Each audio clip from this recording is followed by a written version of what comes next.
Mañana 11 minutos y hoy con un tema que seguramente va a generar muchas reflexiones. Estamos recibiendo, como es habitual, con mucho gusto a la psicóloga y sexóloga Rosana Pombo. ¿Qué tal, Rosana? Buen día. ¿Cómo les va? Muy bien. Buen día.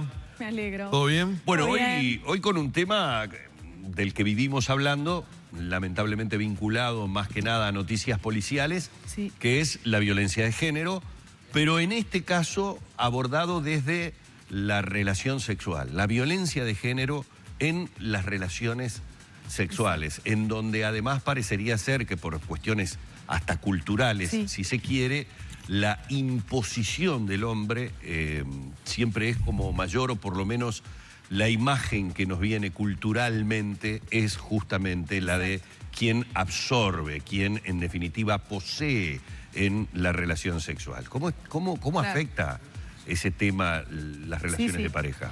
Es una situación para la mujer de extrema vulnerabilidad, porque como tú decías, venimos de una educación sexual basada en que, bueno, el varón es el que tiene la iniciativa, la mujer en su educación sexual no es consciente, no es habilitada para ponerse en contacto con su cuerpo, con conocer su cuerpo, con conocer sus derechos sexuales, su deseo sexual y poder ejercer esa sexualidad que no necesariamente tiene que ver de la mano del varón.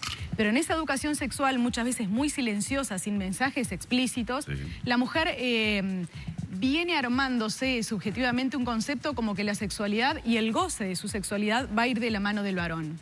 Entonces hay muchas prácticas naturalizadas que tienen que ver con esto de que la mujer tiene que tener una especie como de sometimiento a las necesidades del varón, que tiene que poder cumplir con sus deberes maritales, que tiene que poder acceder a las necesidades sexuales del varón, sin poder ella ser consciente de que tiene derecho a tener también necesidades sexuales y deseos sexuales, pero también tiene todo el derecho de poder decir cómodamente, tranquilamente, que no desea tener relaciones sexuales. Pero está muy naturalizado en las mujeres, por eso muchas veces no son conscientes de la situación que están viviendo, muchas veces hasta de coacción o de presión psicológica, Claro, o de maltrato psicológico para acceder a las relaciones sexuales, porque piensan que es, de alguna forma, que es natural someterse a determinadas prácticas sexuales.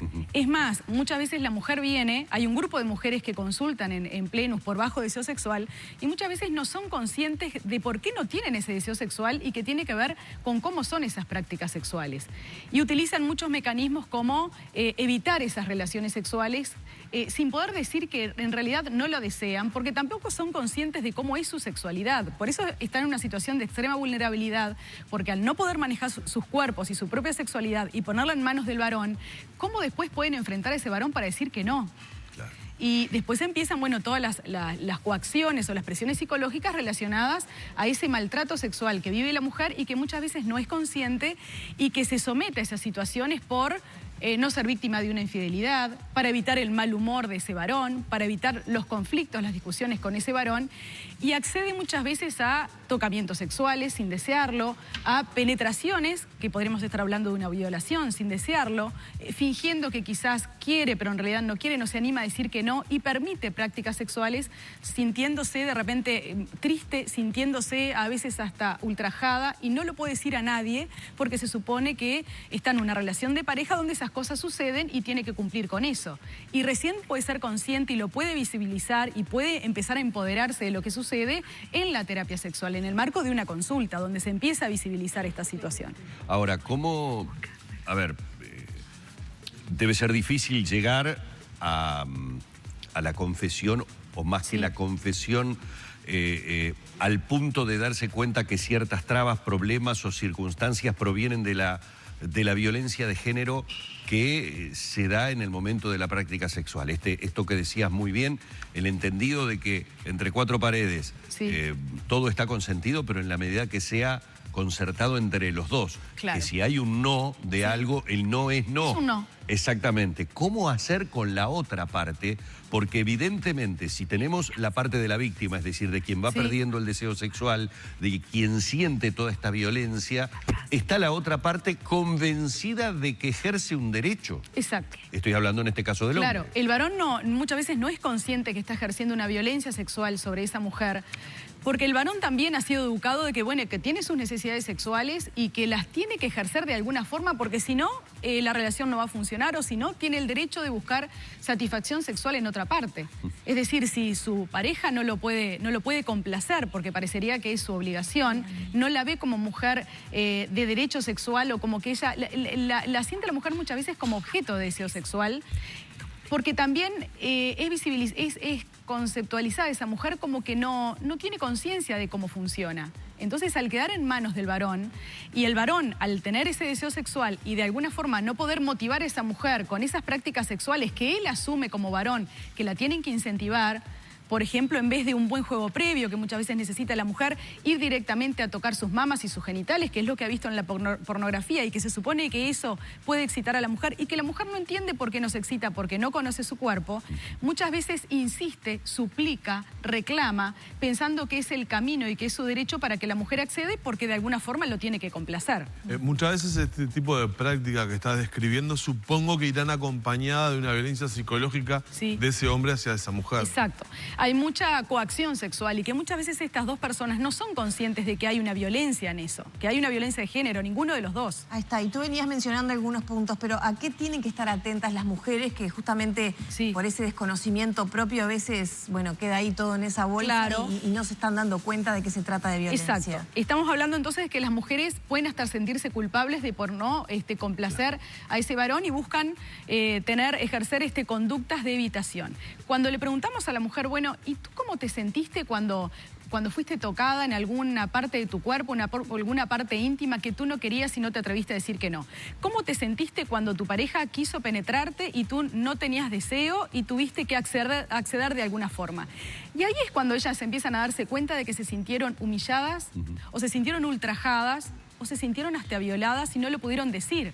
Porque si son capaces de decirlo, van a recibir de parte del varón una respuesta como: tú estás enferma. ¿Qué es lo que te pasa? Tú estás enferma, tenés que consultar a un médico. ¿Cómo puede ser que no te guste? Porque también el varón tiene como su imaginario social de que la mujer dice que no, pero en el fondo lo desea. Dice que no quiere una penetración rápida, fuerte, pero en el fondo sí lo desea, ¿no? Es como que el varón se tiene que hacer cargo de hacer sentir a esa mujer y aunque la mujer dice que no lo entiende como un no. Tampoco el varón lo vive como que la está violando, que la está ultrajando, que la está presionando de alguna forma o maltratando. Entonces tiene que ver también con en qué cultura vivimos también y qué tan conscientes somos de nuestros derechos sexuales también. Las mujeres son las que nos tenemos que empoderar y darnos cuenta de que realmente hay cosas que no queremos y consultar, porque muchas veces no se sienten empoderadas de poder decir que no con total tranquilidad, porque siempre las consecuencias van a ser negativas y la sociedad le ha dicho que bueno, que el amor va de la mano del sufrimiento, que hay que tolerar, que hay que complacer al esposo porque la familia está primero y estamos como entrenadas a sufrir en silencio y a no poder compartirlo, porque como es una sociedad machista, si lo habla con alguien, con una amiga, con su familia, le van a decir, bueno, las cosas son así, bueno, primero los hijos, el matrimonio. Entonces ella no es consciente que tiene derecho realmente a ser consciente de cómo es su sexualidad y que tiene derecho a decir que no y a poder conversarlo con su pareja de por qué en realidad no quiere. Porque a veces ella tampoco es consciente de por qué no quiere la relación sexual. Simplemente dice no tiene ganas, pero tampoco se da cuenta que quizás el vínculo no sea el mejor, que cómo la trata esa pareja en la relación sexual no es una forma como a ella le gustaría, porque tampoco sabe cómo le gustaría. Claro. Entonces hay una relación de poder ahí que está invisibilizada y que la mujer o disimula o cumple o finge, pero es muy difícil que pueda decir que no con total seguridad y que le pueda poner límites a ese varón también. Lo importante es hablar, lo importante es tener la consulta profesional, que es lo que va a permitir además acercar a la otra parte, que por eso yo te hacía la pregunta, y hacerle comprender también a él, hacerle ver que todos esos convencimientos que tiene de sus actitudes no son tales. Es decir, mitos. Ni que está generando placer, ni que está afianzando la pareja, ni que es la otra persona la que tiene que ver a un especialista, sino que es uno que debe modificar sus actitudes, ¿no? Muchísimas gracias, Rosana. Por favor, un gusto como siempre. Un placer enorme, la sexóloga y psicóloga Rosana Pombo, aquí en La Mañana de Arriba Gente.